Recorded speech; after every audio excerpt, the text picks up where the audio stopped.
భర్గోదేవస్వః తత్సవితుర్వరేణ్యం భర్గో దేవస్య ధీమహి ధియో యో నః ప్రచోదయాత్.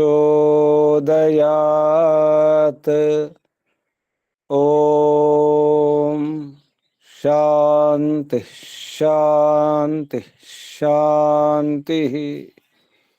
ఓం పరమపిత పరమాత్మ. ఓం. ఓముకు వందనాలు, ప్రణామాలు. ఋషులకు, మహర్షులకు, మునులకు, యోగులకు, గురువులకు, ఆచార్యులకు, అధ్యాపకులకు, పెద్దలకు, మాతాపితలకు, శ్రేయోభిలాషులకు, మిత్రులకు అందరికీ వందనాలు, ప్రణామాలు. ఓం. అథ శ్రీమద్భగవద్గీత మూలము సర్వశాస్త్ర నిష్ణాత విపశ్చిద్వరేణ్య పండిత శ్రీ ముక్తి రామోపాధ్యాయ.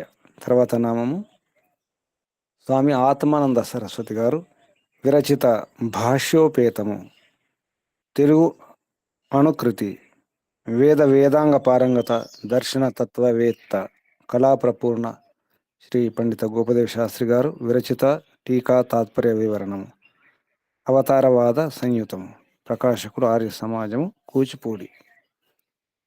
భగవద్గీత ఇది విశుద్ధ భగవద్గీత. అందులో 9వ అధ్యాయం 9వ అధ్యాయం ఇది కూడా కర్మయోగమే. కర్మయోగం గురించి తెలుసుకుంటున్నాం. కర్మ సన్యాసమునకు సాధనం కర్మయే. కర్మ సన్యాసం, కర్మ అకర్మ వికర్మ నిన్న చెప్పుకున్నాం. కర్మ అంటే ఏమిటి, అకర్మ అంటే ఏమిటి, వికర్మ అంటే ఏమిటి స్పష్టంగా తెలిసినప్పుడు మనం కర్మ బంధనంలో చిక్కుకోకుండా మోక్షం పొందడానికి మార్గం యోగ మార్గం. యోగ మార్గం, సరైన యోగ మార్గం ఏంటో తెలియాలంటే కర్మ గురించి బాగా తెలిసి ఉండాలి, మంచి అవగాహన ఉండాలి. కర్మ అకర్మ వికర్మ స్పష్టంగా అర్థమైందా ఎవరికైనా? ఇంకా సందేహం ఉందా చెప్పండి. కర్మ అంటే ఏమిటి, ఏది కర్మ ఏది అకర్మ? నమస్తే అండి. చెప్పండి. కర్మ అంటే మనము మనం మన కోసం, మన మంచి కోసం చేసుకునేది కర్మ. అకర్మ అంటే మనము ఏ ఫలం ఆశించకుండా ఇతరుల కోసం, అంటే దేశం కోసం, ప్రపంచం కోసం, ధర్మం కోసం చేసేది అకర్మ. అందులో మనకు కూడా ఉంటుంది ఫలం.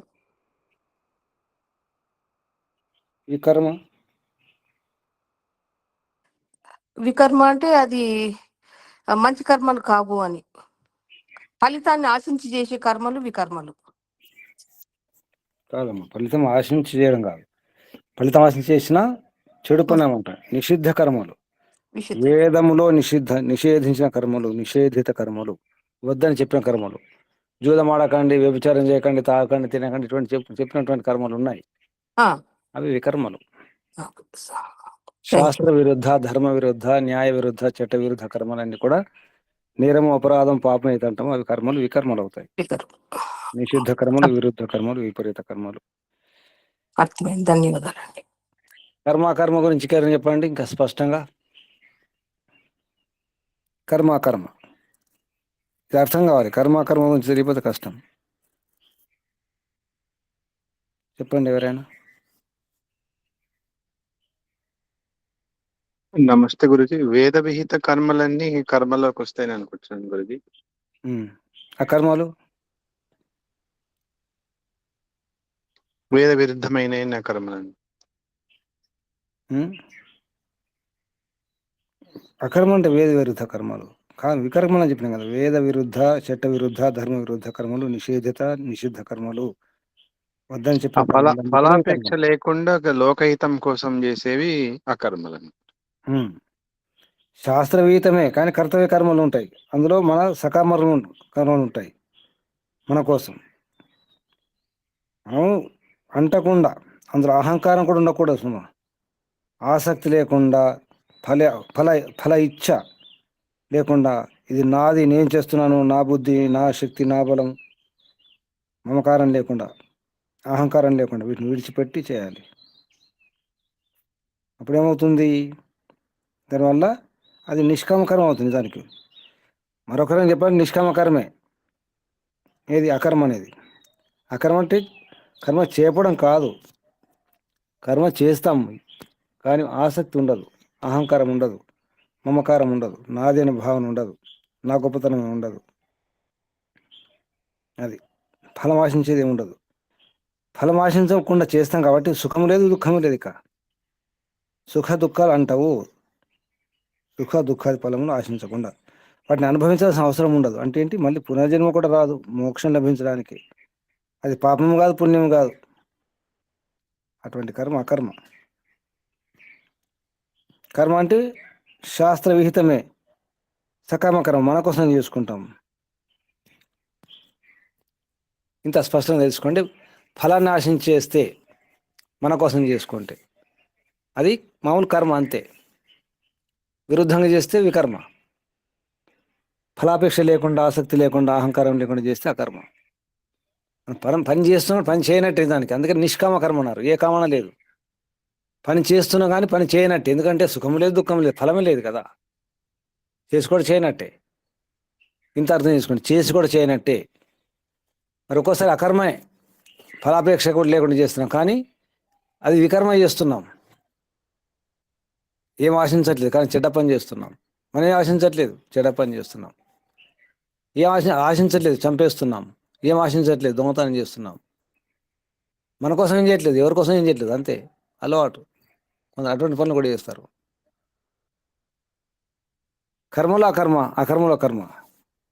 కర్మలో కూడా అకర్మ చేయొచ్చు, మన కోసం చేసుకుంటాం కానీ అందరి కోసం చేయొచ్చు. మన కోసమే ఆశిస్తాం కానీ అందరి కోసం ఆశించి కూడా చేయవచ్చు. చేసేది మన కోసమే, స్వార్థమే. కానీ మొత్తం స్వార్థం ఎందుకు, అందరి కోసం చేయాలి. అందులో పేరు వస్తుంది కదా, ప్రతిష్ట. అటువంటివి కూడా ఉంటుంది. అంటే కర్మలో అకర్మ, అకర్మలో కర్మ. కర్మలు అకర్మ కూడా చేస్తాం, అకర్మలు కర్మ చేస్తాం. అంటే ఒక్కోసారి మంచివాడు చెడ్డవాడు కూడా ఉంటాడు. మంచి ఆలోచన చేస్తాడు, మంచివాడే, పుణ్యాత్ముడే. కానీ తప్పు పనులు కూడా చేస్తాడు అప్పుడప్పుడు. అలా ఉంటుందన్నమాట. అంటే మన వృత్తిలో కూడా క్లిష్ట అక్లిష్ట వృత్తులు ఉంటాయి. మంచి వృత్తులు, క్లిష్టం అంటే కష్టాలు తెచ్చేవి, క్లేశాలు, కష్టాలు, దుఃఖాలు, సమస్యలు తెచ్చే కర్మలు అంటే వృత్తులు, ఆలోచనలు. మంచి మంచి ఆలోచనలు వస్తున్నాయి కానీ చెడ్డ ఆలోచనలు కూడా వస్తాయి. చెప్పండి, ఎవరైనా మీకు అన్ని మంచి ఆలోచనలు వచ్చినాయా? చిన్నప్పటి నుంచి ఇంతవరకు మొత్తం మంచి ఆలోచనలు వచ్చినాయి ఎవరికన్నా? అంతేందుకు ఈరోజు ఉదయం నుంచి ఇంతవరకు, ఇప్పటి వరకు మంచి ఆలోచనలే వచ్చినాయి అన్ని. ప్రతి ఆలోచన మంచి ఆలోచనే రావాలి. వచ్చిందా ఎవరికైనా? సరే, ఉదయం నుంచి కాదు, ఇప్పుడు ఈ గంట. రాదండి, రాలేదు. 3 గంటల నుంచి 4 గంటలు ఈ సమయం వరకు అన్ని మంచి ఆలోచనే రావాలి. వచ్చినాయా? రాలేదు. చెడ్డవాడున్నాడు, దొంగ, దోపిడి, అన్ని చెడ్డ గుణాలు ఉన్నాయి, చెడ్డ అలవాట్లు ఉన్నాయి. అన్ని చెడ్డ అలవాట్లు ఉన్నప్పుడు, చెడ్డ గుణాలే ఉన్నప్పుడు చెడ్డ ఆలోచనలు వస్తాయా? మంచి ఆలోచనలు రావా? చెడ్డవాడు పక్క చెడ్డవాడు. వస్తాయి.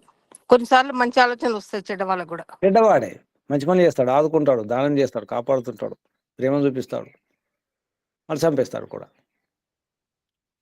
చూడండి, ఇప్పుడు మేకలు పెంచే వాళ్ళు ఉంటారు, కసాయి వాళ్ళు, కట్టిక వాళ్ళు ఉంటారు. ఎంత ప్రేమ చేస్తారు, ఒకరోజు కోసేస్తారు. ఇది కూడా ఉంటుంది.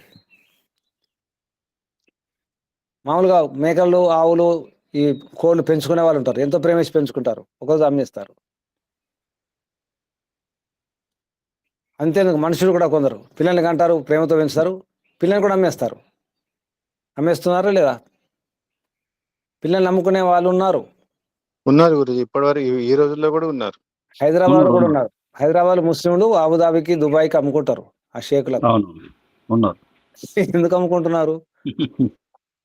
కనిపించిన పిల్లలండి, ఆడకూతుళ్ళు. ఎందుకు అమ్ముకుంటున్నారు? డబ్బు లేకనకండి, డబ్బు ఉండి కూడా అమ్ముకుంటున్నారు. ఎందుకు చెప్పండి?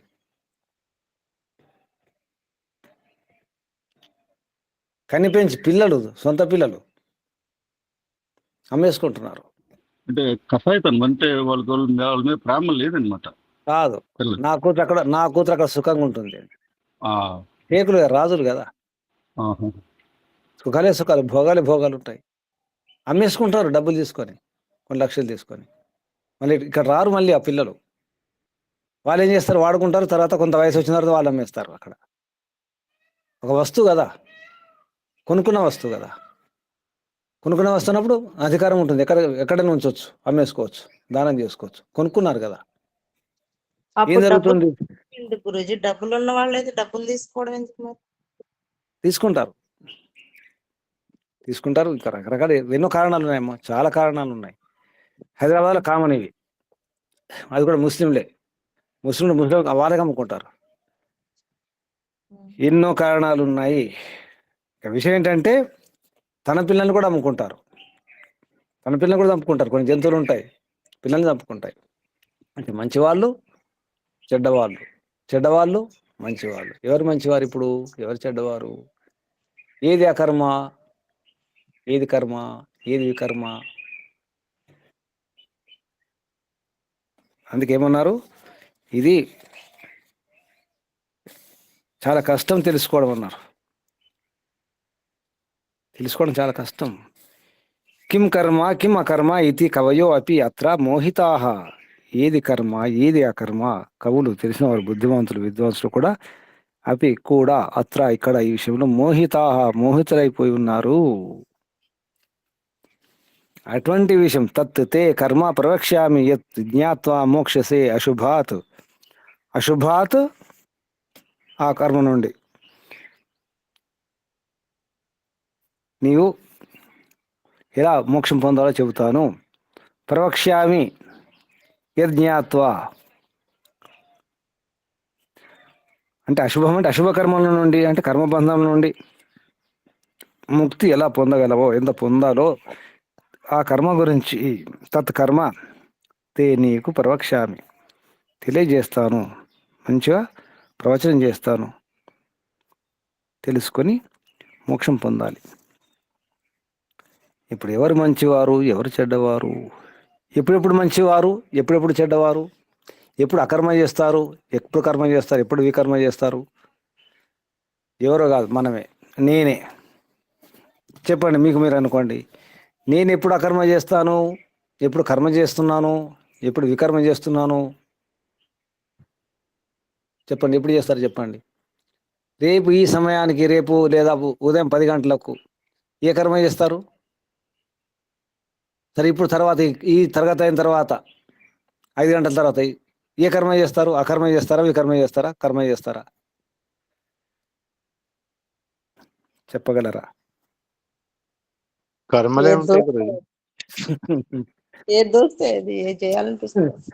ఇప్పుడు తరగతి కాగానే వెంటనే, లేదా 5 నిమిషాలకు, లేదా 6 గంటలకు రాసి పెట్టండి. ఇప్పుడు ఈ క్షణం రాసి పెట్టండి, అప్పుడు చూసుకోండి ఏ కర్మ చేస్తున్నారు.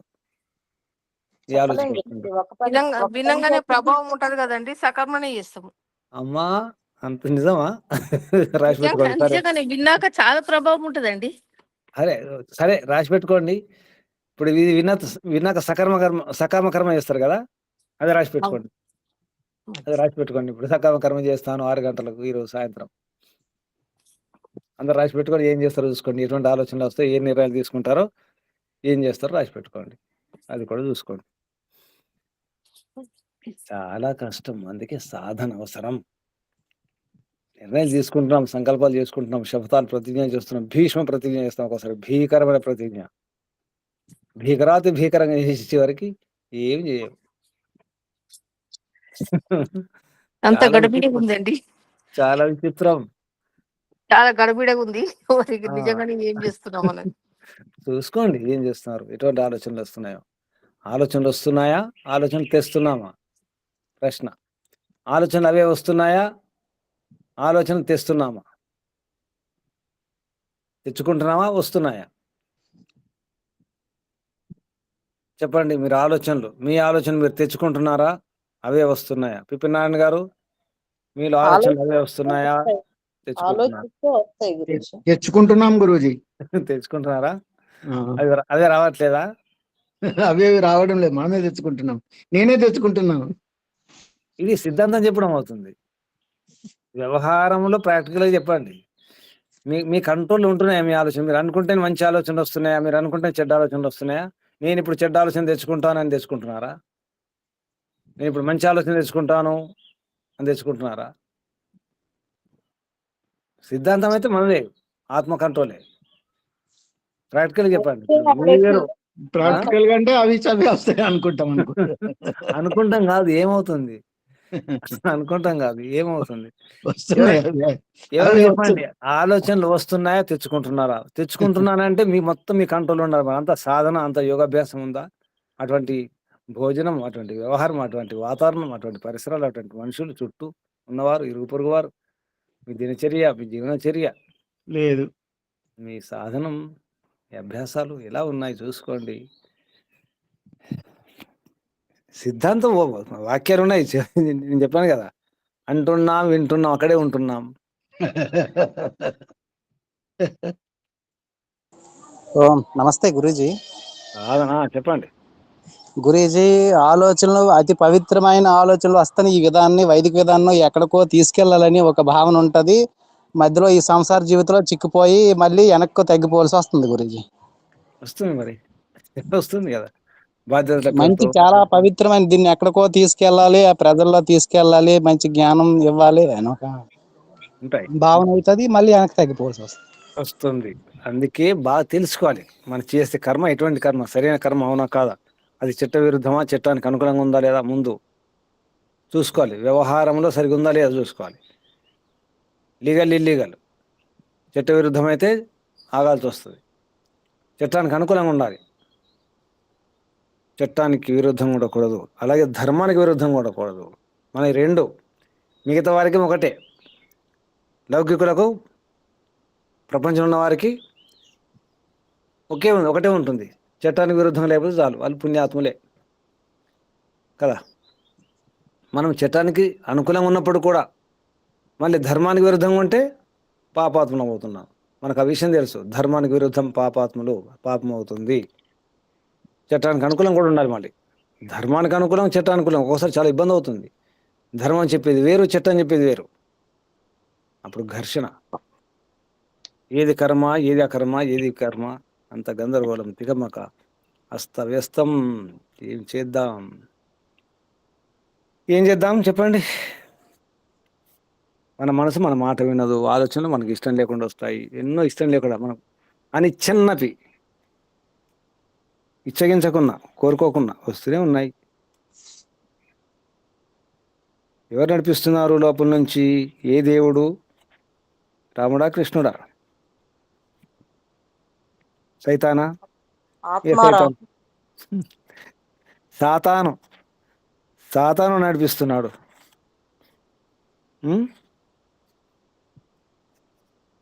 ఒకసారి చూసుకోండి, మిమ్మల్ని ఎవరు నడిపిస్తున్నారు? ఎవరు నడిపిస్తున్నారు?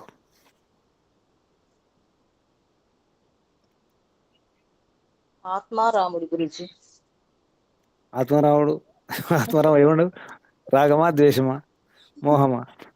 ఆ రాముడు ఏ రాముడు? అంటే అందరికీ ఒకటే ఉంటదని ఏముంది, ఎప్పుడు ఎవరికి ఏది ఉంటే అది నడిపిస్తుంది. అదే అమ్మా, ఎందుకు అలా అవుతుంది? ఎవరు నడిపిస్తున్నారు? విద్య వలన. భగవంతుడు అయితే అసలు చెడుగా నడిపించడం ఉండదు. మనకు కూడా ఇష్టం లేదు, మనం కోరుకోవట్లేదు. అంత కలగా పులగా ఉంది. ఆత్మకి అవిద్య ఉండడం వలన గురించి తిప్పలని. అది కారణం. నడిపిస్తుంది ఎవరు? నడిపిస్తుంది ఇంద్రియాలు. ఇంద్రియాలు నడిపిస్తున్నాయా?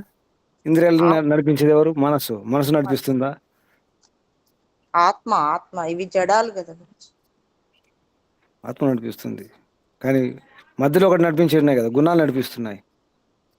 సత్వరజస్తం. ఇంతకుముందు చెప్పాను కదా, కొందరికి కళ్ళు నడిపిస్తుంది, సారం నడిపిస్తుంది, గుణాలే కొందరికి నడిపిస్తున్నాయండి. కొందరికి టీలు నడిపిస్తాయి, కాఫీలు నడిపిస్తాయి, కొందరికి టిఫిన్లు నడిపిస్తాయి, కొందరికి కారం, ఉప్పు, పిండి వంటలు నడిపిస్తాయి, కొందరికి మిరపకాయ బజ్జీలను నడిపిస్తాయి, కొందరికి అవి తినిపిస్తారు, ఏ పనైనా చేస్తారు. అటువంటి వారు కూడా ఉంటారు.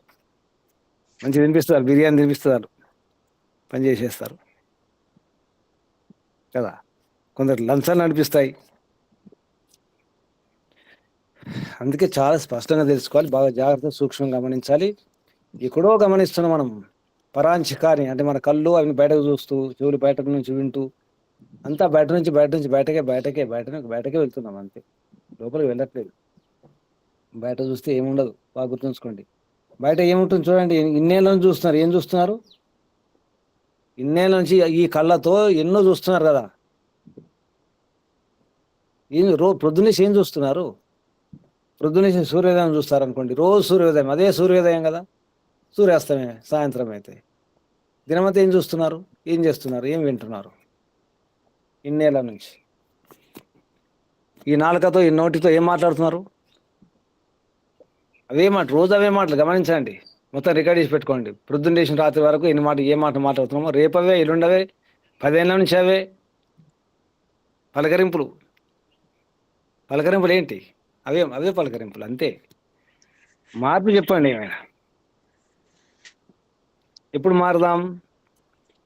ఈ పలకరింపులు పర్వాలేదు, వ్యవహారం కోసం చేసుకోవడం, అది వ్యవహారం అనుకోండి, ఉపచారం.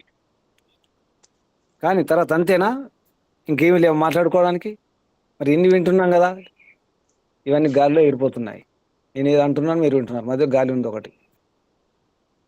గాలి ఏం చేస్తుంది? లాగేసుకుంటుంది. అయిపోయింది. భగవద్గీత అయ్యేలోపు మారుతుంది. భగవద్గీతలో పోయి మారుతారా? ఆ, టైం పెట్టుకున్నారా? కాదు. అది పెట్టుకోండి. భగవద్గీత అయ్యేలోపు ఇంకో నెల అయితే అయిపోతుంది అనుకోండి, మారిపోతారా? ఇప్పుడు 9వ అధ్యాయం. అంటే పూర్తిగా మారిపోవడం కాదు, కొన్ని మార్చుకోగలుగుతాం, వింటున్నాం కాబట్టి. కదా మనం బాగా గమనించాలమ్మా. ఎందుకు మారాలి అంటే మన లోపల ఏముందో చూసుకోవాలి కదా. చూసుకుంటున్నామా? చూసుకోండి ముందు మనం చేస్తున్న కర్మలు. ఇక్కడ విషయం అదే కదా. కర్మలు ఏ కర్మలు చేస్తున్నాము ఇప్పుడు ఇంతవరకు తెలియదు మనకు. కర్మలు ఉంటాయి, అకర్మలు ఉంటాయి, వికర్మలు ఉంటాయి, లేదా పాపకర్మలు, పుణ్యకర్మలు, మిశ్రిత కర్మలు. ఇంతమంది భాష, యోగ భాషలో సకామ కర్మలు, మళ్ళీ పుణ్యకర్మలు, పాపకర్మలు, శుభాశుభాలు, నిష్కామ కర్మలు. కర్మలు మామూలుగా 2 కర్మలు, నిజానికి 2 రకాలే, సకామ, నిష్కామ. సకామ కర్మలు పుణ్యకర్మలు, పాపకర్మలు. ఆ పుణ్యకర్మ పాపకర్మల్లో ఫలాపేక్ష లేకుండా, ఆసక్తి లేకుండా, మమకారం లేకుండా, మమత్వం లేకుండా, అహంకారం లేకుండా, మోక్షం కూడా కోరకుండా చేయాలి కర్మలు. నాకు మోక్షం కావాలని ఈ ఉద్దేశంతో కూడా చేయాల్సిన అవసరం లేదు. మోక్షం కాబట్టి యోగ్యత పెంచుకోవడమే. యోగ్యత ఉంటే మోక్షం అదే లభిస్తుంది, భగవంతుడు ఇచ్చేస్తాడు. అది కాదు లక్ష్యం, అది. కానీ కోరిక ఉండకూడదు. కోరిక ఉన్నప్పుడు పురుషార్థం చేయాలి కదా. పురుషార్థం చేయకుండా, ఏ ప్రయత్నం చేయకుండా, ఏ పని చేయకుండా ఫలం ఆశిస్తే ఎలా? ఏం చేయట్లేదు, ఊరికే భజన చేస్తున్నాం, స్మరణం చేసుకుంటున్నాం, జపం చేసుకుంటున్నాం. భగవంతుడా పరమాత్మ మోక్షం కావాలి, భగవంతుడా పరమాత్మ మోక్షం కావాలి, ఓం రక్షక మోక్షం, ఓం రక్షక మోక్షం, ఓం రక్షక మోక్షం. ఇదే జపం చేయండి. ఓం రక్షక మోక్షం, ఓం రక్షక మోక్షం. వచ్చేస్తుందా? ఆకలి వేస్తుందేనండి. ఓం అన్నం ఆకలి, ఓం అన్నం ఆకలి. ఆకలి తీరుతుందా? జపం చేయండి అన్నం అన్నం అని. గురూజీ, లక్ష్యానికి మోక్షానికి కనెక్షన్ ఉంటుంది కదా. ఊరికే జపం చేయండి, ఏం ప్రయత్నం చేయకండి. మోక్షం మోక్షం మోక్షం మోక్షం అని అన్నది ఏం చేయకండి. వస్తుందా? ప్రయత్నం లేకుండా ఏది రాదు కదండి. నేను ప్రశ్నిస్తున్నామ్మా. నేను సిద్ధాంతం చెప్పట్లేదు, వస్తుంది అనట్లేదు. అంత సీరియస్ కాకండి నా మీద. మీ మీద సీరియస్ కాదండి, మాకు ఏంటంటే తెలియక తెలుస్తలేదు. నేను ఏమంటున్నాను ఇప్పుడు? స్పష్టంగా తెలుస్తలేదు. అప్పుడే తెలిసినట్టు అనిపిస్తుంది, అప్పుడే అయ్యో ఏం తెలుస్తలేదు అనిపిస్తుంది. అదే కదా మరి. అంతా తెలుసుకున్నాం, అంతా అయిపోయింది అనిపించింది. మళ్ళీ చూస్తే మళ్ళీ అక్కడే ఉంటున్నాం, మళ్ళా అక్కడే ఉన్నట్టు అనిపిస్తుంది. అంటే అర్థం ఏంటి? కళ్ళు మూసుకున్నాం, ఒక ఊరికి వెళ్ళాలనుకున్నాం, కళ్ళు మూసుకుని అనుకున్నాం నేను ఊరికి వెళ్ళాలి, ఆ ఊరికి చేరుకోవాలి, చేరుకుంటున్నాను అని చెప్పేసి కళ్ళు మూసుకున్నాం. చేరుకోలేదు. కళ్ళు మూసుకున్నాం, చేరుకుంటున్నాను అనుకున్నాం, కళ్ళు తెరిచేసరికి అక్కడ ఉన్నాం. మానసికంగా చేరుకుంటాం, కళ్ళు మూసుకుంటాం. జరుగుతుంది అది కదా. అనుకుంటున్నారు అంతే, ఆ ఊరికి చేరుకోవాలి. అన్నం తిన్నాను అనుకుంటున్నాను. అన్నం తినలేదు, అసలు అన్నం వండడం లేదు, ఆకలి ఎలా తీరుతుంది? మోక్షం అనుకుంటున్నాం, అక్కడే ఉంటున్నాం. జరుగుతుంది అదే. భగవంతుడు చూసుకుంటాడులే. కదా, అంత భగవంతుడు తెలుసు కదా, అంతేనా? ఇది ఒకటి మధ్యలో, ఇది ఒక సిద్ధాంతం. అమ్మ దయ ఉంటే అన్నీ ఉన్నట్లే. ఆ వాహనాల మీద రాసుకుంటారు అక్కడక్కడ, అమ్మ దయ ఉంటే అన్నీ ఉన్నట్లే. అమ్మ దయ రావాలంటే ఉండాలంటే ఏం చేయకూడదా? ఊరికే దయ, ఫ్రీగా దయ చూపాలన్నమాట. ఈ విషయం తెలుసుకోండి. కర్మలో అకర్మ, అకర్మలో కర్మ. ఈ విషయం అర్థమైందా? ఇంతవరకు చెప్పినట్టు విషయాలలో మనం మంచిగా ఆలోచిస్తాం, కానీ చెడు ఆలోచనలు కూడా వస్తున్నాయి, తెస్తున్నాము. అకర్మనే, ఏం ఆశించకుండా, కానీ మళ్ళీ ఆశిస్తున్నాం. లోకహితం కొరకు చేసే కర్మలు చేస్తున్నాం, కానీ అందులో పేరు ప్రతిష్టలు. పేరు ప్రతిష్ట ఇప్పుడు అవసరం లేదు, కానీ చరిత్రలో నా పేరు ఉండాలి. నేను పోయిన తర్వాత కూడా అయినా నా పేరు ఉండాలి. ఇప్పుడు పేరు కోరగట్లేదు సుమా. ఇప్పుడు పేరు లేదు, ప్రతిష్ట లేదు, ఏమి లేదు, ఏ సుఖం కోరట్లేదు, ఏ ఆశ లేదు. కానీ నా పేరు మంచివాడు, మహాత్ముడు అనే పేరు చరిత్రలో ఉండాలి అనుకుంటున్నాం, అనుకొని పోయినాం అనమాట. నేను చనిపోతే నా శవయాత్ర, నా అంతిమయాత్రలు ఇంతమంది రావాలి, ఇటువంటి వారు రావాలి అని కూడా అనుకుంటాం. అంతిమ యాత్రలో, నా చివరి యాత్రలో ఇటువంటి గొప్పవారందరూ రావాలి, పెద్ద ఎత్తున వైభవంగా జరగాలి అంతిమయాత్ర. అంటే పెళ్లి కూడా జరిగిందో లేదు, కానీ అంతకంటే వైభవం జరగాలని కోరుకుంటారు. ఉన్నారు ఎవరైనా కోరుకునేవారు? అనిపిస్తుంది ఎవరికైనా లేదా? అంతిమయాత్ర వైభవంగా, అది కూడా సకామ కర్మయే. వైభవం కాదు కాదు కానీ అంటే మన అందరూ గుర్తుండేటట్టుగా మంచి కర్మలు చేస్తే మంచిది, పోయేటప్పుడు మంచి చెడే కదా తీసుకుపోయేది అనేది నానుడి. అదేమ్మా, పోయిన తర్వాత కనీసం నా పేరు చెప్పుకోవాలి కదా, మంచివాడని చెప్పుకోవాలా వద్దా? చెప్పుకోవాలి కదా, దీనికోసం మనం పని చేయాలా వద్దా? మంచి పని చేయాలి కదా, మంచి పని చేయాలి. అది సకామ కర్మ అవుతుంది.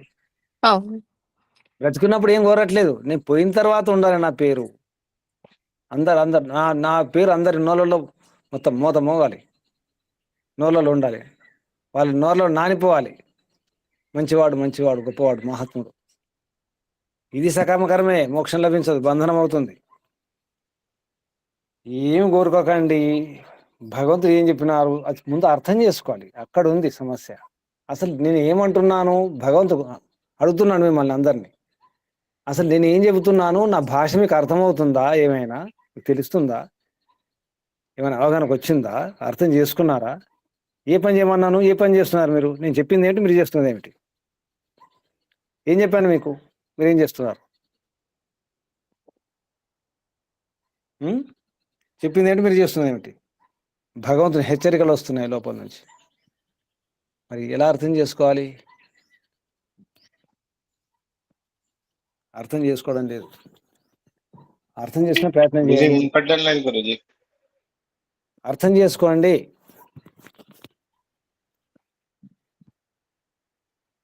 బాగా అర్థం చేసుకునే ప్రయత్నం చేయాలి. అందుకే కదా ఈ మంత్రాలు, ఈ శ్లోకాలు, వాటికి భాష్యాలు, వ్యాఖ్యానాలు, వినపడడం వివరణలు. లేదు. సిగ్నల్ పోయిందా మళ్ళీ? మాకు వినబడుతుంది గురుజీ. ప్రభు గారు, మీ ఫోనే, మీ సిగ్నలే చూసుకోండి, మిగతా వారికి వినిపిస్తుందట. వినపడుతుంది గురుజీ, వినపడుతుంది. ఇది చిన్న సమస్య, వినపడుతుంది. మీ ఫోనే. గురుజీ వినపడుతుంది మాకు. మీరు బయటకు రండి, లోపల గదిలో ఉంటే బయటకు రండి, ఫోన్ దగ్గర పెట్టుకోండి. ఏదో అదే గురుజీ, వినపడుతుంది. సరే. ఇది ముఖ్యంగా మనం చేయాల్సిన, ఇక్కడ తికమక ఏం బాధపడకండి, ఏం గందరగోళం లేదు, ఏం లేదు. ముందు జాగ్రత్తగా వినండి. ఇప్పుడు ఏదైనా పని చెప్పేటప్పుడు మనం జాగ్రత్తగా వినాలి ముందు. ఆ స్కూల్లో పిల్లలు చేయకండి. స్కూల్లో చిన్నపిల్లలు గుర్తుంది ఎవరన్నా? రమదేవమ్మ గారు, చిన్నపిల్లలు ఏం చేస్తారు? స్కూల్లో పిల్లలు కూర్చొని ముందు ముందుకు కాదు వచ్చేస్తారు. కాదు కాదు ఏదైనా పని చెప్పేటప్పుడు ఊరికే అరే ఆయన పిలిచి దగ్గర పిలిచి మనం చాక్ పీస్ తీసుకురండి అనం, పూర్తి అనం కూడా చాక్ పీసరికి వాడు వెళ్ళాడు, వాడు వెళ్ళాడు, మనం ఎవరిని పిలిచి వాడు వేరే వాళ్ళు వెళ్తారు పిల్లలు నలుగురు. మన చాక్ పీ కూడా అనలేదు, ఇంకా అనక ముందే మనం ఎవరికి పని చెప్పిన వాడు వెళ్ళాడు, ఎవడో వెళ్తారు. మన చాక్ పీస్ డస్టర్ కూడా చెప్తాము, ఆ డస్టర్ మాట వినడు వాడు. చాక్ పీస్ డస్టర్ కూడా కావాలని చెప్తాం, ఆ డస్టర్ మాట వినడు. ముందు చాక్ పీన వెళ్తాడు, ఏదో తీసుకొస్తాడు. అలా ఉంటుంది మన వ్యవహారం, జరుగుతుంది ఇదే. భగవంతుడు చెప్పింది ఏంటి, మొత్తం వినడం లేదు, మనం శాంతం వినడం లేదు, కొంచెం వింటున్నాం, కొంత విని అదే అనుకుంటున్నాం. జరుగుతుంది అదే. ఇదే యోగాభ్యాసము, ఇదే ధ్యానము, ఇదే జపము, ఇలాగే ఉంటుంది, ఇంతే అనుకుంటున్నాం, అనుకొని చేస్తున్నాం, ఎక్కడో వెళ్ళిపోతున్నాం. మొత్తం వినడం లేదు కదా. యోగా సాధన గురించి స్పష్టంగా అర్థం కావాలంటే పతంజలి యోగ దర్శనం మంచిగా అధ్యయనం చేయాలి.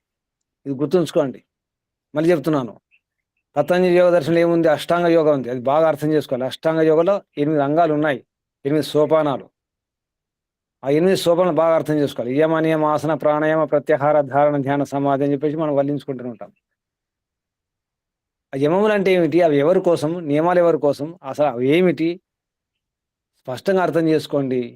వ్యవహారంలో దిగండి, దించండి. వ్యవహారంలో, జీవితంలో, అప్పుడు ఆచరణలో, తర్వాత కదా ధ్యానము. ధారణ తర్వాత, ధ్యానం అయిన తర్వాత కదా. ధ్యానం తర్వాత ఎన్ని రోజులు అవుతుందో, ఎన్ని నెలలు అవుతుందో, మన పురుషార్థం ఎంత ఉంటుందో, మన అవగాహన ఎంత ఉంటుందో, ఎంత సాధన చేస్తామో, ఎంత తపస్సు చేస్తామో దాన్ని బట్టి కదా సమాధి అనేది. ఆ సమాధి కూడా 2 రకాలు ఉంది. ఒక సమాధి కాగానే అయిపోయింది అనుకోకండి. అంతేందుకు, కొంచెం మనసు నిలకడ కాగానే, స్థిరం కాగానే అదే అనుకుంటాం మనం. ఇదే ధ్యానము, ఇదే సమాధి అనుకుంటాం, వచ్చేసింది, దొరికింది అనుకుంటాం. లేదా సాత్విక వృత్తి, మనసు చిత్తం సాత్వికంగానే లోపల ఒక కాంతి కూడా కనిపిస్తుంది కొందరికి. అంత కాంతి, అంతా తెల్లగా, అంతా వెలిగే. వెంటనే ఏమనుకుంటాం? భగవంతుని సాక్షాత్కారం అయిపోయింది, మహా తేజస్సు కనిపించింది. అది సాత్విక స్థితి, చిత్తంలో సాత్విక స్థితి. అది అంతే. ఈశ్వర దర్శనం అయిపోయింది, ధన్యుని అయిపోయాను అని చెప్పేసి ఇక ఆపేస్తాం, అయిపోయింది కదా. ఇటువంటి భ్రమలు ఉంటాయి. ఈ భ్రమ నుంచి బయటకు రండి. మా గురుగారు ఒక పుస్తకం రాసినారు, యోగ మీమాంస అని చెప్పేసి. అది చదవండి. తెలుగులో కూడా వచ్చింది, కామాడు గురుకులం నుంచి అనువాదం చేసినారు. ఎవరు? మనస్వి గారు చేశారు అనుకుంటుంది. యోగ మీమాంస స్వామి సత్యపతి గారు రాశారు. హిందీలో కూడా అదే పేరు, యోగ మీమాంస. ఇటువంటి భ్రాంతుల గురించి రాశారు. అలాగే విభూతులు ఉన్నాయి, సిద్ధులు ఉన్నాయి, అందులో కూడా భ్రమలు ఉంటాయి. ఎన్నో భ్రమలు ఉన్నాయి. ఇదంతా సరిగా అర్థం చేసుకోవాలి. నిజంగా యోగాభ్యాసం చేయాలి, తరించాలి అనుకునే వారికి ఇదంతా. లేదా మీద విందాం అనుకుంటే అంత వినండి. కనీసం మీరైనా ఆరోగ్యంగా ఉండే ప్రయత్నం చేయండి. మోక్షం అన్ని తర్వాత, కనీసం ఆరోగ్యంగా ఉండండి, శారీరకంగా, మానసికంగా. ఇంతని చేయొచ్చు కదా. ముందు జాగ్రత్త వినండి, అది ముఖ్యం. చట్టం గురించి కూడా అంతే. చట్టం గురించి కూడా అసలు న్యాయం ఏమిటి, లీగల్ ఏమిటి, ఇల్లీగల్ ఏమిటి బాగా అర్థం చేసుకోవాలి. దేన్ని లీగల్ అంటారు, దేన్ని ఇల్లీగల్ అంటారు? ఇప్పుడు చాలామంది తెలుసా, సిగరెట్ బస్ స్టాండ్లో సిగరెట్ తాగడం, బీడీ తాగడం అనేది నేరం. సినిమా థియేటర్లో, బస్ స్టేషన్లో, రైల్వే స్టేషన్లో, జన సమ్మర్దం, ఎక్కడైతే జనం ఎక్కువ ఉంటారో రోడ్ల పైన సిగరెట్ తాగకూడదు, కానీ తాగుతున్నారు కదా. అది తెలియదు కొంతమందికి, ఇటువంటి చట్టం ఉందని తెలియదు, తాగుతుంటారు. ఆ విషయం తెలియదు వారికి, అమాయకంగా ఉంటారు కొందరు. అంటే తెలియకపోవడం కూడా ఉంది. నాకు తెలియదు కదా అంటే కుదరదు. నీకు తెలిసినా తెలియకున్నా నేరం నేరమే. అలాగే ధర్మం గురించి మనకు తెలిసినా తెలియకున్నా అధర్మం అధర్మమే, పాపం పాపమే. అందుకే ఇటువంటి శాస్త్రాలు అధ్యయనం చేయండి, అది తెలుసుకునే ప్రయత్నం చేయండి. కర్మ అకర్మ అర్థమైందా ఇప్పటికీ? ఇంకా సందేహం ఉందా? చెప్పండి. కర్మ అకర్మ సంక్షిప్తంగా, అకర్మ అంటే నిష్కామ కర్మ, కర్మ అంటే సకామ కర్మ, కానీ వేదవిహిత కర్మ, వేదంలో చెప్పినట్టు. అంటే చట్టం ప్రకారమే చేస్తాం, కానీ మన కోసం చేసుకుంటాం. ఇంకా ఫలాపేక్ష ఉంటుంది. వికర్మ అంటే విరుద్ధం చేయడం, చట్ట విరుద్ధం చేయడం, ఆధ్యాత్మికంగా వేద విరుద్ధం చేయడం, అది వికర్మ. స్పష్టమైందా? ఇంకా ఉందా ఏమైనా? స్పష్టమైతే ముందుకెళ్ళడం. స్పష్టమైంది గురుజీ. ఏమైనా సందేహాలు ఉంటే తర్వాత చూద్దాం. కర్మ అకర్మ వికర్మ. తర్వాత శ్లోకం, ఎన్నో శ్లోకం? 4 శ్లోకాలు అయినాయి కదా. 9వ అధ్యాయం, 9వ అధ్యాయంలో 4 శ్లోకాలు పూర్తి చేసుకున్నాం. 5వ శ్లోకం. దీనికి 4వ శ్లోకం ఏమన్నారు? జ్ఞానాగ్ని దగ్ధ కర్మాణం. జ్ఞానం అనే అగ్నిలో కర్మను దగ్ధం చేయాలి, భస్మం చేశారు. అటువంటి వాడిని ఏమంటారు? పండితం బుధ తం ఆహు, తం పండితం. బుధులు ఏమంటారు? పండితులు, తెలిసిన వారు, అటువంటి వారిని పండితులు అంటారు. తెలిసిన వారు అంటే ఇటువంటి జ్ఞానాగ్నిలో దగ్ధం చేసేవాడిని. ఇది అసలు ఇక్కడ వినండి, మంచి అర్థం చేసి. పండితుడు ఎవడు? పండితుడు అంటే వీడు పండితుడు. ఎవడు? యస్య సర్వే సమారంభ కామ సంకల్ప వర్జిత. కామ సంకల్ప వర్జిత. కామ సంకల్పం కూడా చేయకూడదు. కోరికలు కోరడం కాదు, సంకల్పం కూడా వర్జిత. సంకల్పాలు వర్జించిన వాడు. జ్ఞానాగ్నితో, జ్ఞానాగ్నిన దగ్ధకర కర్మలను దగ్ధం చేసేయాలి. ఏ కర్మలను? సకామ కర్మలు. అంటే సకామ కర్మల్లో మళ్ళీ అశుభ కర్మలు, పాపకర్మలు, నిషేధిత కర్మలు, ఇల్లీగల్ కర్మలు. అటువంటి వాడిని ఏమంటారు? పండితుడు అంటారు. ఇది పండితుడు అంటే. నాలుగు శాస్త్రాలు చదవగానే కాదు పండితుడు అంటే, వినగానే కాదు పండితుడు అంటే. తర్వాత శ్లోకం, 5వ శ్లోకం చూడండి. త్యక్త్వా కర్మ ఫలాసంగం నిత్యతృప్తో నిరాశ్రయ కర్మని అభిప్రవృత్తో అపి నా ఏవ కించిత్ కదా కథోదరి. ఇక్కడ కరోతుంది, కదోతుంది, దిద్దుకోండి. తెలుగు ఈ కొత్త పుస్తకంలో కించిత్ కరోతి సహ, నైవ కించిత్ కరోతి ఉండాలి, కధోతి ఉంది, దిద్దుకోండి. త్యక్త్వా కర్మ ఫలాసంగం నిత్యతృప్తో నిరాశ్రయ కర్మని అభిప్రవృత్తో అపి నా ఏవ కించిత్ కరోతి సహ. చెప్పండి కృష్ణారావు గారు, 5వ శ్లోకం. ఓ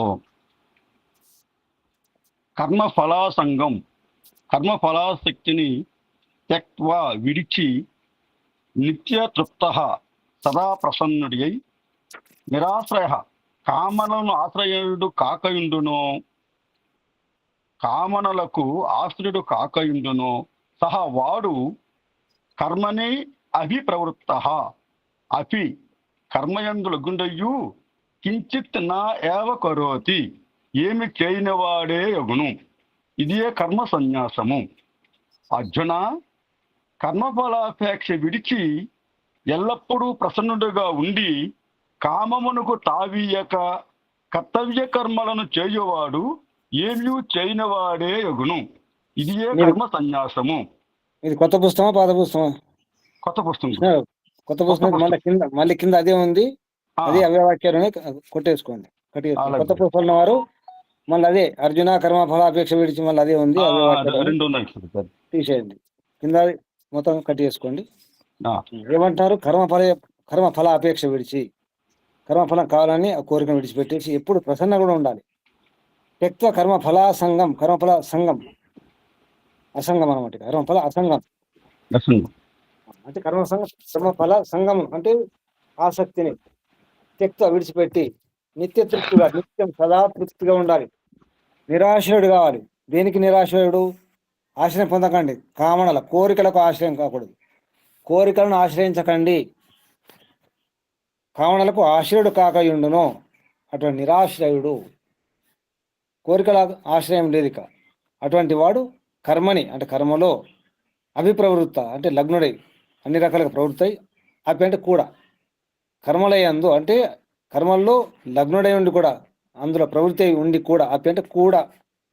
అటువంటి వాడు కించిత్ నా ఏవ కరోతి, కించిత్ నైవ కరోతి, ఏమీ చేయని వాడే అగుతాడు. ఏమాత్రం అంటే ఎందుకు? నిష్కామ కర్మ, కర్మ అపేక్ష లేదు. తర్వాత నిత్యతృప్తుడు, సదాతృప్తుడు. ఎక్కువ ఆశించేది లేదు కదా, తక్కువ కూడా ఆశించేది లేదు, సంబంధం లేదు. కర్మ గురించి కర్మ చేయడంలో కర్మణేవాధికారస్తే మా ఫలేష్ కదాచన విడిచిపెట్టేసినాడు. కర్మ చేయడం అంతవరకే, అంత భగవంతుడికి తెలుసు. సమర్పణ చేసుకున్నాడు, తృప్తిగా ఉన్నాడు, ఏ ఆశ్రయం లేదు, కామనలు కోరికలు ఏమి లేవు. అటువంటి వాడు ఎలా ఉంటాడు? హాయిగా ఉంటాడు. కర్మ సన్యాసం అంటే ఇది. కర్మ చేయకుండా ఉండడం. కర్మ సన్యాసం అంటే కర్మ చేయకుండా ఉండడం కాదు, కర్మ ఫల ఆసక్తి లేకుండా ఉండి, మళ్ళీ కర్మ ఫల ఆసక్తి లేదు కానీ మళ్ళీ అసంతృప్తి ఉండకూడదు, ఆశ ఉండకూడదు, నిరాశ ఉండకూడదు, అహంకారం ఉండకూడదు. చాలా ఉన్నాయి. అహంకారం ఉండకూడదు. మళ్ళీ నాదే, మమకారం, ఇది నాది, నా గొప్పతనం, ఇది కూడా ఉండకూడదు. అటువంటి వాడు కర్మ సన్యాసి అవుతాడు. శరీరంతో పని చేయను, కూర్చుంటానంటే అది కర్మ సన్యాసం కాదు. సన్యాసి యొక్క ఉద్దేశం, అర్థం, నిర్వచనం అది కాదు. తర్వాత శ్లోకం 6వ శ్లోకం నిరాశీర్ అయింది. నిరాశీహి యత చిత్తాత్మ త్యక్త సర్వ పరిగ్రహ శరీరం కేవలం కర్మ కుర్వన్నాప్నోతి కిల్విషం. చెప్పండి అర్థం. ఎవరు ప్రభు గారు?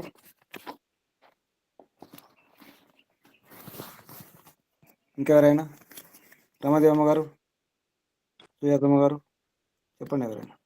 గురుజీ, నిరాశీహి ఫలాపేక్షను విడిచిన వాడును, యత చిత్తాత్మ చిత్తమును ఆత్మను నియమించువాడును, త్యక్త సర్వ పరిగ్రహ సర్వ సంబంధములను విడుచువాడును అగు మనుజుడు కేవలం శారీరం కర్మ కుర్వన్ కేవల కాయిక కర్మను ఆచరించుచు కిల్బిషం న అప్నోతి పాపమును పొందడు.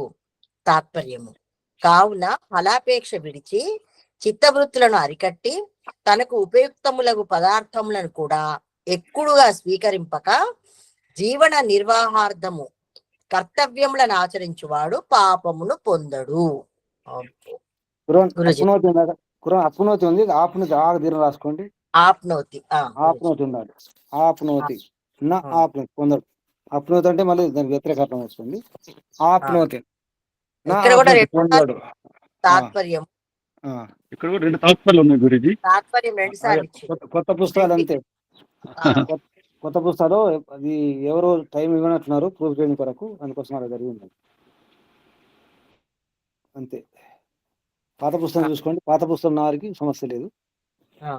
పాత పుస్తకం ఏమో ఈ ఆరమండ వెంకయ్య గారు ఈ ప్రూఫ్ చేసినట్టున్నారు. వాళ్ళు చేసినప్పుడు వారు ఉంది, వారు ఉన్నప్పుడు. ఇప్పుడు ఎవరు లేరు, చూసేవారు లేరు. ఈ పుస్తకం అనాథ అయింది, నాథుడు లేకుండా పోయాడు. ఏమర్థమైంది? నిరాశి అంటే ఆశరహితుడైన వాడు కదా. నిరాశి, ఆశ లేదు, ఫలాపేక్ష లేదు.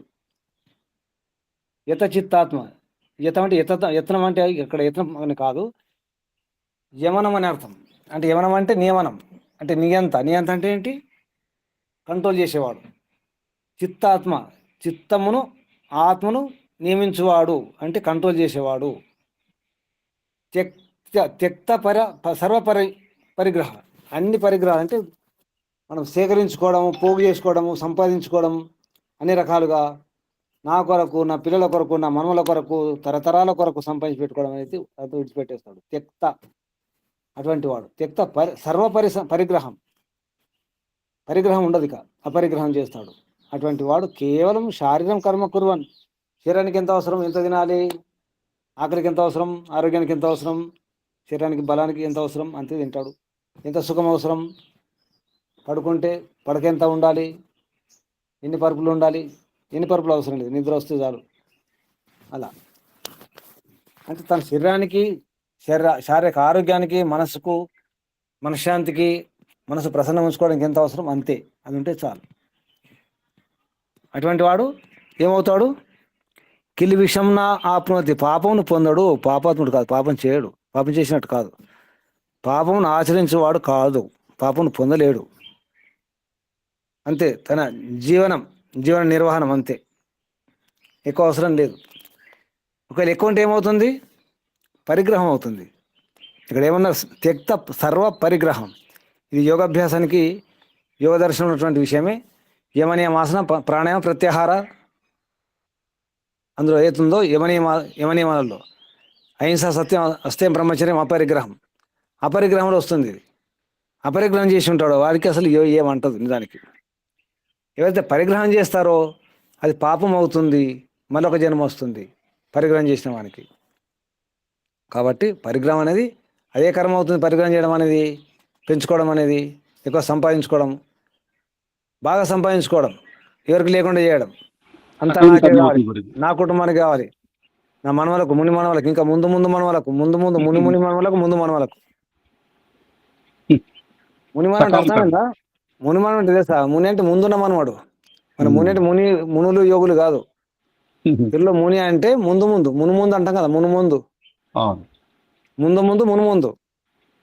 ముని మనవాడు అంటే ముందున్న మనవాడు, ఇంకా ముందు వచ్చే మనవాళ్ళు. ఇంతవరకు ఏమనుకున్నారు? ముని మనవాడు అంటే శబ్దం విన్నారు ఎప్పుడన్నా? ముని మనవాడు అంటే ఏమనుకున్నారు ఇంతవరకు? ఇప్పుడు ఈ పేరు విన్నారా? అసలు ముని మనవాడు పేరు విన్నారా? మనవాడి కొడుకు మరి మనవాడు అవుతాడు కదా గురూజీ. అదే ముందు మనవడు మనవాడు కొడుకు కదా, మనవడు, ముని మనవడు. ఆ మనవాడి కొడుకు మనవాడి కొడుకు ఏమవుతాడు? ముందు మానవాడు. ఆ ముని ముని ముని ముని మనవడు. ముందు ముందు అంతవరకు మనవాడు, మనం ఉందాం. ముందు ఈ తరాలు తేడా ముందు. విడిచిపెట్టేస్తాం. ముందు అనే మాట ముని అవుతుంది తెలుగులో, మును ముందు అంటాం, అందుకే మును ముందు. ముని ముందు. అది మును మనవాడు, ముని కాదు. మనము మును, మును మనం, కలిపేసుకుని మును. వికృతం చేసుకుని ముని మనం అంటే ముని కాదు, మును మనవాడు. మును మును మనవాడు అంటే తర్వాత వచ్చే మనవాడు అనమాట. అంత అవసరం లేదు. వారికి ఇచ్చేది సంపాదించి ఇవ్వడం కాదు, డబ్బు ధనము భూములు సంపాదించి ఇవ్వడం కాదు, సరైన బుద్ధిని, విద్యను, శక్తి సామర్థ్యాలను, ఉపాయాలను అవి నేర్పించాలి. సంపాదించుకునేటువంటి ఉపాయాలు నేర్పించాలి, విద్య నేర్పించాలి. కానీ సంపాదించి ఇవ్వడం అనేది ధర్మం చెప్పట్లేదు. ఏ ధర్మంలో కూడా సంపాదించి ఇవ్వండి పిల్లలకు, ఓ తల్లిదండ్రులారా అని లేదు ఎక్కడ కూడా. ఓ తాతలారా మీ మనవ సంపాదించి ఇవ్వండి అని లేదు, ఎక్కడ లేదు. చట్టం కూడా లేదు, ఈనాటి చట్టంలో కూడా లేదు. మీరు సంపాదించింది మీ హక్కు, మీకు ఎవరికైనా ఇచ్చుకోవచ్చు. ఒక విల్లు రాసుకోండి, ఒక వీలునామా రాసుకోండి, ఎవరికైనా ఇచ్చుకోండి, మీ కష్టార్జితం. మీ కష్టార్జితం కాకపోతే మీకు అధికారం లేదు. మీ తండ్రిది అయితే, మీ తాత ముత్తాతలు అయితే ఈ మనవలకు ఉంటుంది, కానీ మీకు ఉండదు. మళ్ళీ మీ తండ్రి సంపాదించింది అయితే చూడండి, మీ తండ్రి సంపాదించింది మీకు మీకు మీకు హక్కు లేదు, అధికారం లేదు. మీ పిల్లలకు ఉంది చట్టం ప్రకారం. చట్టం తెలుసు కదా మీకు. మనవలకు ఉంటుంది కానీ కొడుకులకు ఉండదు, సంతానానికి ఉండదు. తాత సంపాదనపై మనవాడికి ఉంటుంది హక్కు. మనవాడి తాత సంబంధం కూడా ఎక్కువ ప్రేమ ఉంటుంది కదా. తాత ఏమనుకుంటాడు, మనవాడు వస్తేనే కొడుకు విలువ ఉంటుంది. అలా ఇది విడిచిపెట్టేసేయండి, బాగా సంపాదించకండి. ఇక్కడ ఏమన్నారు, త్యక్త సర్వపరిగ్రహం చేస్తే మోక్షం లభిస్తుంది. అనవసరంగా బాగా పోగు చేసుకోకండి, బరువు అవుతుంది, మోసుకు వెళ్ళాలి. ఎక్కడ మోసుకెళ్తారు? బాగా సంపాదించుకొని ఎక్కడ దాకా మోసుకెళ్తారు? ఎక్కడ దాకా మోసుకెళ్తారు? కాటి వరక ఇంటి వాకిలి వరక ఏం మోసుకెళ్ళలేం. విడిచిపెట్టాల్సింది. సంపాదించాలి, వద్దని కాదు. సంపాదన దేని కొరకు? ఈ ధనము దేని కొరకు? అర్థం దేని కొరకు? ధర్మ పరిరక్షణ కొరకే వినియోగించాలి. ధర్మం కొరకే ఉండాలి. మీరు యుద్ధం చేసినా, పడుకున్నా, లేచినా ధర్మరక్షణ కొరకే. బాగా గుర్తుంచుకోండి. మనం నవ్వినా, ఏడ్చినా, దగ్గినా, తుమ్మినా, కొట్టినా, తిట్టినా, ఏం చేసినా ధర్మరక్షణ కొరకు చేయండి, అది తప్పు కాదు. మోక్షం లభిస్తుంది. ఈ రహస్యం అర్థం చేసుకోండి. మీరు ఏమైనా చేయండి, ధర్మం కొరకు చేయండి, ధర్మాన్ని ఆచరిస్తూ చేయండి, ధర్మ రక్షణ కొరకు చేయండి. యుద్ధం చేయండి, చంపండి, హత్యలు చేయండి. హత్యలు అంటే యుద్ధంలో హత్యలు, మామూలు హత్యలు కాదు. మామూలు హత్యలు చేశారు, వింటున్నారా? యుద్ధం చేయాలి, యుద్ధం చేయాలి, ధర్మం కొరకు ధర్మపూర్వకంగా యుద్ధం చేస్తే తప్పు కాదు, అది పాపం కాదు. కృష్ణుడు చెప్పింది ఇదే కదా అర్జునుడికి. ఇదే ధర్మయుద్ధం. మీ ఇంటి యుద్ధం అనుకుంటున్నాయేమో. మిమ్మల్ని 12 ఏళ్ళు వనవాసం, 1 సంవత్సరం అజ్ఞాతవాసం చేయించినందుకు కసితో పగతో చేస్తే అది తప్పు అవుతుంది. దానికోసం కాదు. వచ్చే తరాలు భవిష్యత్తులో వాళ్ళు అర్థం చేసుకోవాలి. పాండవులు ఉండేవారు ధర్మం కోసం యుద్ధం చేసినారు. ఒక అర్జునుడు ఉండేవాడు, యుద్ధం చేసినాడు, తన ప్రాణాలు ఇచ్చినాడు, ప్రాణాలు తీసినాడు, ధర్మరక్షణ చేసినాడు అని ఒక ప్రేరణ కొరకు, ఆదర్శం కొరకు. తర్వాత వచ్చే తరాలు కూడా అలా మీలాగా చేయాలి ధర్మరక్షణ కొరకు అనే ఉద్దేశంతో యుద్ధం చేయించాల్సి వచ్చింది కృష్ణుడికి. అందుకే ఇదంతా చెప్పాల్సి వచ్చింది. యుద్ధం చేయాల్సిందే, తప్పదు. మనం కూడా యుద్ధం చేస్తున్నాం లోపల, కానీ అర్థంగానే యుద్ధం చేస్తున్నాం. 7వ శ్లోకం చూసుకోండి. యదృచ్ఛా లాభ సంతుష్టో ద్వంద్వాతీతో విమత్సర సమః సిద్ధౌ అసిద్ధౌ చ కృత్వాపి న నిబధ్యతే. ఎవరున్నారు? పిపినారాయణ గారు ఓం చెప్పండి. 7వ శ్లోకం. యదృచ్ఛా లాభ సంతుష్ట, లభించిన దానితో సంతుష్టుడై, ద్వంద్వాతీత, హర్ష శోకాది ద్వంద్వములను తరించిన వాడై, విమత్సర, మాత్సర్యమును అసూయను విడిచిన వాడునై, సిద్ధౌ అసిద్ధౌ చ సమః, కార్యము సిద్ధించినను సిద్ధింపకునను నిర్వికారుడై ఉండువాడు, కృత్వా అపి న నిబద్ధతే, చేసియు బద్ధులు కాడు. ఇట్లు కర్మలను నడుచుచు అనపేక్షితముగా లభించిన దానితో తృప్తుడు కావలయును. మరియు అసూయ విడిచి హర్షశోకములు, సుఖదుఖములు, హానిలాభములు, శీతోష్ణములు, మానవ మానములు ఉన్నగు ద్వంద్వములకు ఉన్నలకు ద్వంద్వములకు లోబడక తా చేయు కర్తవ్య కర్మలు లభించినను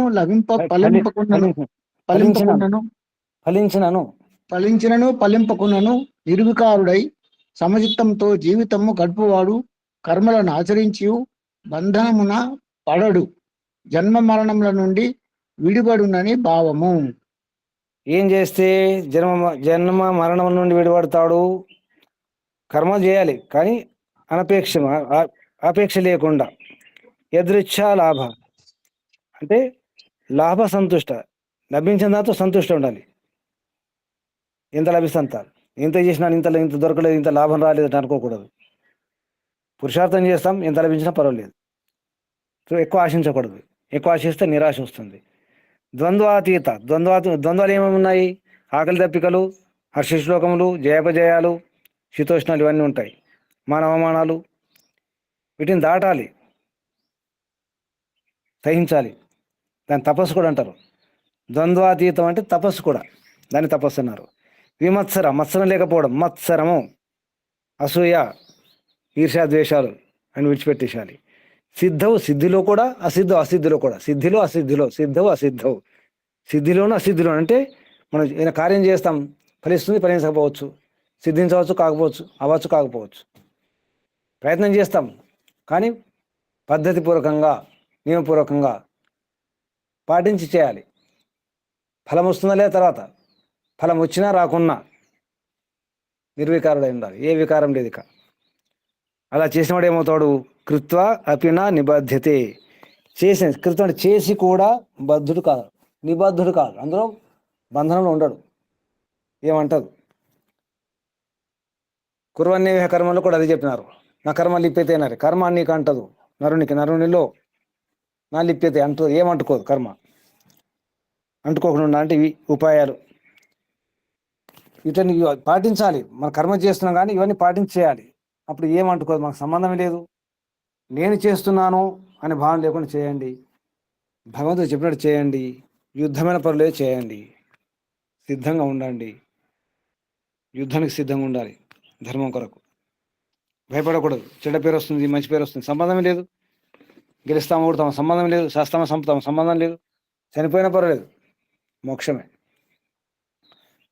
8వ శ్లోకం చూడండి, చివరి శ్లోకం ఈ అధ్యాయంలో. గత సంగస్య ముక్తస్య జ్ఞానం అవస్థిత చేతస యజ్ఞ యాచరత కర్మ సమగ్రం ప్రవిలీయతే. ఎవరున్నారు చెప్పండి. గత సంగస్య ఫలాసక్తి లేని జ్ఞానవస్థిత చేతసః జ్ఞానమునందు స్థిరమైన చిత్తము గలవాడు. యజ్ఞాయ ఆచరతః లోకహితము కొరకు చేయువాడును. ముక్తస్య ముక్తుడు నగువాని. సమగ్రహం కర్మ సమస్త కర్మము. ప్రవలీయతే ఫలము నొసగదు. ప్రవిలీయతే ఫలము నొసంగదు, లోపించును. తాత్పర్యము: అర్జున, ఫలాపేక్ష విడిచి జ్ఞానంతో చిత్త స్థైర్యమును సంపాదించిన వాడు ముక్తుడగును. అతడు చేయు కర్మ యజ్ఞార్థమగును, లోక సంగ్రహార్థము చేసినట్లగునని భావము. కావున నట్టి కర్మలు ఫలము నీయక యకర్మలే యగును. ఎవి నశించినట్లగును, బంధన హేతువులు కావు, మోక్ష ప్రాప్తికి తోడ్పడును. మోక్షానికి తోడ్పడాలంటే బంధన హేతులు కాకుండా ఉండాలి. మళ్ళీ జన్మము, మళ్ళీ మరణము ఇవి రాకుండా చూసుకోండి, అది ముఖ్యం. మీరు కోరుకుంటే సకామ కర్మలు ఉంటే తప్పకుండా రావాల్సిందే. ఎందుకంటే పని పూర్తి చేసుకోలేదుగా, మళ్ళీ రావాల్సిందే. పని పూర్తి చేసుకుని వెళ్ళండి, నిశ్చింతగా ఇంటికి వెళ్ళండి, డ్యూటీ చేసుకొని పూర్తి చేసుకుని వెళ్ళండి. అప్పుడు ఈ చింత ఉండదు, ఈ ఆఫీస్ పని ఉండదు, ఇక డ్యూటీ ఉండదు, హాయిగా ఇంట్లో ఉండొచ్చు. ఆఫీస్లో పని కాకపోతే ఇంటికి వెళ్ళినా లాభం లేదు, మళ్ళీ రావాల్సి వస్తుంది. ఇదే ఆలోచన ఉంటుంది, సరే నిద్ర రాదు. అందుకే మోక్షం రాదు. బంధన హేతులు కాకుండా చూసుకోవాలి. మాటి చెప్పేది ఒకటే, ఫలాపేక్ష విడిచిపెట్టాలి. గత సంగస్య అంటే ఆసక్తి, గత లేకుండా కావాలి. ముక్తస్య ముక్తుడైపోవాలి. అది ఎలా? జ్ఞాన అవస్థిత చేత, జ్ఞానం అవస్థిత చేతస, జ్ఞానం నందు అవస్థితం కావాలి. ఏది? చిత్తం. చేతస అంటే చిత్తం. మన చిత్తం జ్ఞానం నందు స్థిరం కావాలి. యజ్ఞాయ ఆచరత, యజ్ఞం అంటే లోకహితం కొరకు చేయాలి పని. ఏ పని చేసినా అందరి కొరకు పరోపకారం చేయాలి, ఎటువంటి పక్షపాతం లేకుండా. ముక్తస్య వాని యొక్క, ముక్తుని యొక్క కర్మ సమగ్రం, పూర కర్మ అంతా, మొత్తం సమస్త కర్మ అంతా ఏమవుతుంది? ప్రవిలీయతే, లీనమైపోతుంది. సంబంధం లేదు, ఇక అన్నీ లీనమైపోతాయి. మనస్సు, బుద్ధి, చిత్తం అన్ని మొత్తం లీనమైపోతాయి. ఇక ఏముండవు. పుణ్యం లేదు, పాపం లేదు. ఏముంటుంది? పుణ్యం లేదు, పాపం లేదంటే రావాల్సిన అవసరం లేదు. అయిపోయింది, రిటైర్మెంట్ అయిపోయింది. ఇంకేం పని చేసేది లేదు, వెళ్ళిపోవడమే. ఎప్పుడు రిటైర్మెంట్ మనకు రిటైర్మెంట్ ఎప్పుడు వస్తుంది? ఎన్ని ఏళ్ళకి వస్తుంది? మోక్షం లభించినప్పుడు గురుజీ 70 ఏళ్ళకా 80 ఏళ్ళకా? ఈ శరీరం నుండి రిటైర్మెంట్. సంవత్సరాలతో పని లేదండి. ఈ లౌకిక భౌతిక కర్మ నుంచి, ఈ బాధ్యతల నుంచి రాసి పెట్టుకోండి. ఒక టైం పెట్టుకోండి. 60 ఏళ్ళలో, 70 ఏళ్ళలో, 80 ఏళ్ళలో ఒక పెట్టుకోండి. ఇన్ని ఏళ్ళ వరకు నేను భౌతిక పనులు చేస్తాను, ప్రాపంచిక పనులు. తర్వాత ఇక ప్రాపంచిక పనులు చేయను, భగవంతు పని మాత్రమే ఒకటే. ప్రాపంచిక పనులు చేస్తూనే భగవంతుని పనులు చేస్తూనే ప్రాపంచిక పనులు చెయ్యాలి. ప్రాపంచిక పనులు చేయాల్సిందమ్మా, తప్పదు. చేయాలి, తప్పదు కదా. కానీ మన ధ్యాస, మన చింతనం ఏముండాలి? ఈశ్వర చింతన. ఈశ్వర చింతన ఉండాలి. ఏమని చేయండి? లక్ష్యం ఈశ్వర చింతన చేసుకుంటూ ఈశ్వరుడే. ఇంతవరకు బాధ్యత ఎన్నో రకరకాల బాధ్యతలు ఉన్నాయి కదా. ప్రపంచంలో బాధ్యతలు లేకుండా ముందు చేసుకోండి, అది ముఖ్యం. ఒకటే మన చేతులు కొన్ని ఉంటాయి, కొన్ని మన చేతులు ఉండవు. అది సమయాన్ని బట్టే ఉంటాయి. సమయం వస్తే దూరం అయిపోతాయి బాధ్యతలు. కానీ మన చేతుల్లో ఉన్నటువంటి బాధ్యతలు ఏమవుతున్నాయో అవి పూర్తి చేసుకోవాలి. ముందు మానసికంగా తయారవ్వాలి, అది ముఖ్యం. ఇక్కడ ఏమన్నా జ్ఞానం అవస్థిత చేతస, జ్ఞానం నందు అవస్థితం కావాలి, స్థిరం కావాలి. చేతస చిత్తము, చిత్తం అంటే చిత్తం అవుతుందా? మనమే కావాలి. అందుకే చేతస పదం అది ఆత్మ సంబంధం కూడా ఉంటుంది, స్పర్శ. అది ఆత్మ చేతనం కదా. చేతస అంటే చైతన్యం నడిపించే చిత్తం అన్నమాట. చిత్తం అదే, కానీ ఆత్మచే నడిపింపబడిన చిత్తం అది. ఆత్మచేత చిత్తం నడిపింపబడాలి అంటే ఆత్మ చెప్పినట్టు వినాలి చిత్తం. ఆ స్థితి తెచ్చుకోవాలి, ఆ సామర్థ్యం ఉండాలి. దాని కొరకు ప్రయత్నం చేయాలి. అది ఎప్పుడు? ఎన్నడు? 60 ఏళ్ళ వయసా, 70 ఏళ్ళ వయసా, 75, 80, 85, 90, 95, 100 పోయేటప్పుడు? ఇప్పుడు ఈ క్షణం నుంచి మొదలు పెట్టాలి గురుజీ. ప్రారంభించండి. ఈ క్షణమే ప్రారంభం, ఈ దినమే. సద్య సిద్ధిర్భవేన. హే ఈశ్వర దయానిధే భవత్కృపయా అనేన జప ఉపాసనాది కర్మణ ధర్మ అర్థ కామ మోక్షానం సద్య సిద్ధిర్భవేన. సద్య ఈరోజే, వెంటనే. సద్య అంటే వెంటనే అర్థం, సత్వరమే, ఇమీడియట్లీ యాక్షన్ తీసుకోండి. తీసుకున్నారా? యాక్షన్ తీసుకున్నారా? తీసుకుంటున్నారా? సంకల్పం తీసుకున్నామండి. తీసుకోండి వెంటనే. తీసుకున్నాం గురు. ఇది భగవంతుని రికమెండేషన్. ఇది తీసుకోవాల్సిందే. రికమెండ్ చేస్తున్నాడు భగవంతుడు. ఆయన రికమెండేషన్ మేము గౌరవిస్తున్నాం గురించి, కాబట్టి మేము తీసుకున్నాం.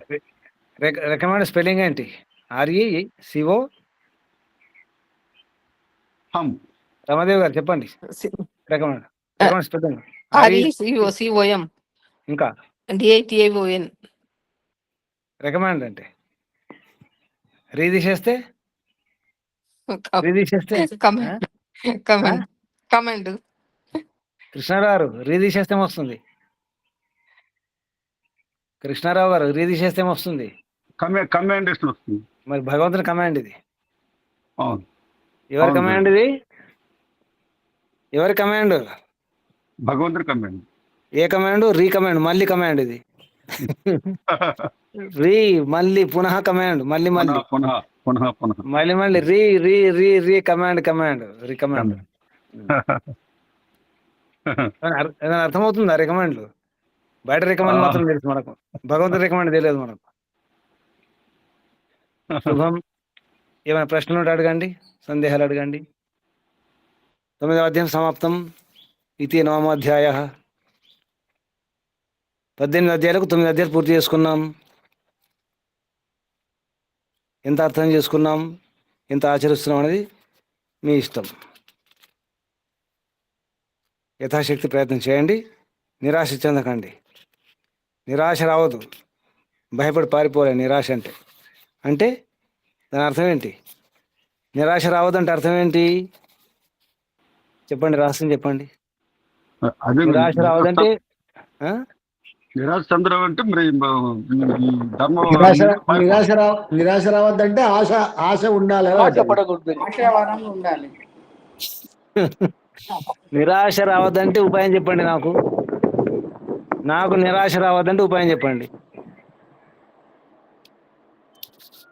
చెప్పండి ఎవరైనా. ఆశ పడకుండా ఉండడం.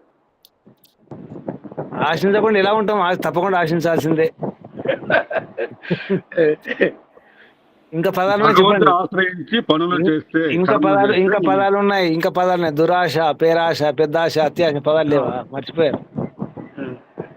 పేరాశ, పెద్దాశ. పేరాశ అంటే పెద్ద ఆశ. దురాశ, అత్యాశ. అత్యాశ, దురాశ, పేరాశ ఇవి లేకుండా ఉంటే చాలు, నిరాశ రాదు. ఆశ ఉంటుంది, ఎంత కొంత ఆశ ఉంటుంది. అదే ఇబ్బంది కాదు. ఆశ లేకపోతే జీవించడం కష్టం. మళ్ళీ ఆశాజీవి మనం, మనిషి ఆశాజీవి. ఆశతో వేరే ప్రాణులు కూడా ఆశించే జీవిస్తాయి. అన్ని చచ్చిపోతాయి ఇప్పుడే. వేరే జంతువులు కూడా ఆత్మహత్య చేసుకుంటాయి, తెలుసా మీకు? ఆహారం వదిలిపెట్టేస్తాయి. నిరాహార్యతే. ఆహారం తినవు, ఇక ఏమి తినకుండా చనిపోతాయి. ఆత్మహత్య చేసుకుంటాయి అవి కూడా, బాధపడుతూ. ఇప్పుడు విన్నారా? కొన్ని జంతువులు ఆత్మహత్య చేసుకుంటాయి. లేదు గురూజీ, ఇది ఇప్పుడే వింటున్నాను, చాలా ఆశ్చర్యంగా ఉంది. అంటే భోగజీవులే కదా అవి.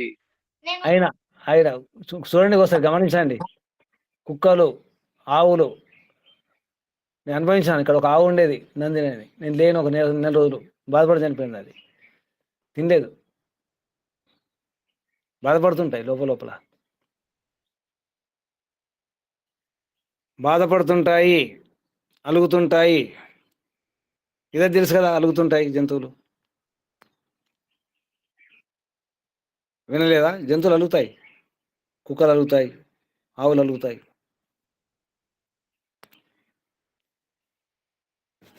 ఇంకా ప్రశ్నలు ఉంచేద్దామా? ఓం వినిపిస్తుందా? వినిపిస్తుంది గురూజీ. ఉంచేద్దాం మరి. ఏమైనా ప్రశ్న అంటే అడగండి, లేకపోతే టైం ఉంది కదా, 2 నిమిషాలు అడగండి. గురువు ఇప్పుడు చెప్పినంత కర్మణ్యేవాధికారస్య దాంట్లోనే ఇవంతా నిగూఢంగా ఉందేమో అని. అదే విషయం, అదే విషయం.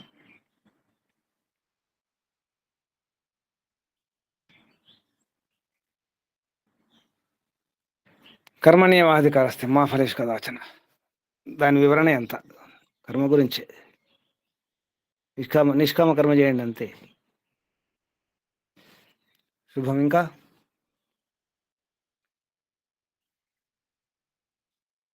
అంజనీ గారు ఏమర్థమైంది? నాగవేణమ్మ గారు ఏమర్థం చేసుకున్నారు?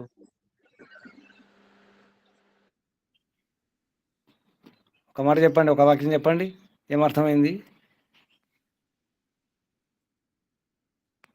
నాగవేణమ్మ గారు,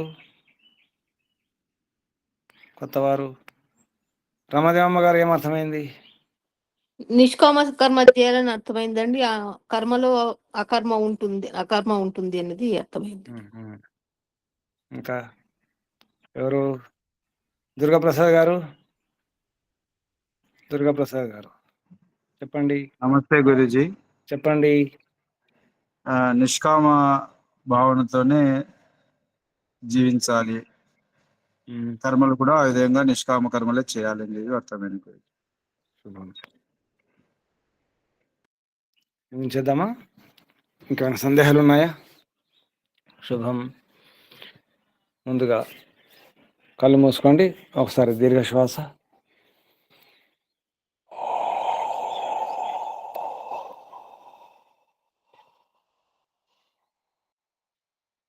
ఓంకారం 3 సార్లు.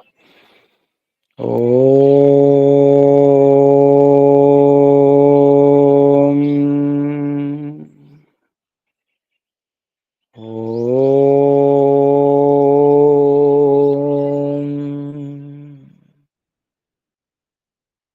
ఓం.